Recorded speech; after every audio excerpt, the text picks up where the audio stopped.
Есенската прогноза на Европската комисија за македонската економија е попесимистичка во споредба со очекувањата пролета, но и превидуваат и поцрни денови на економијата во споредба со нашата влада.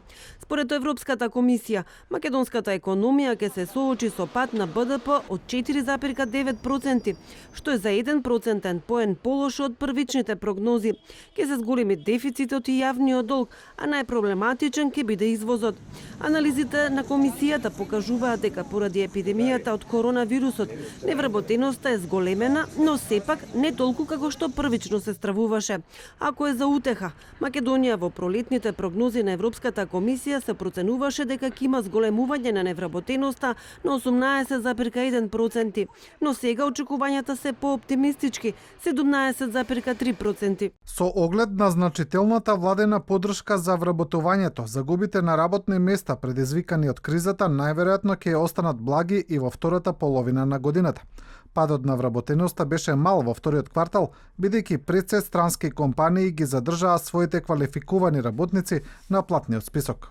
Сите економски показатели се со негативен предзнак. Приватната потрошувачка се предвидува да се намали за 4,3%, извозот за 15,5%, а увозот оди во минус 12,5%.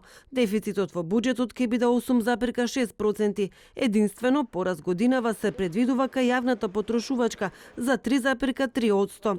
Домашната побарувачка, иако е поддржана од владините мерки, останува пригушена и по укинувањето на мерките за ограничување, велат од Европската комисија. Економијата до крајот на годината не ќе може да се опорави, а клучен проблем кој не се однесува само на земјата, туку глобално, е можноста ковид-пандемијата да трае подолго. Се предвидува бавно и неизвестно економско закрепнување. Растот на БДП во 2021 година ќе биде 3,8, а во 2022 3,5%. Од земјите кандидати, Црна Гора поради туризмот има најлоши прогнози, со пад на економијата од дури 14,3%, Албанија 6,8%.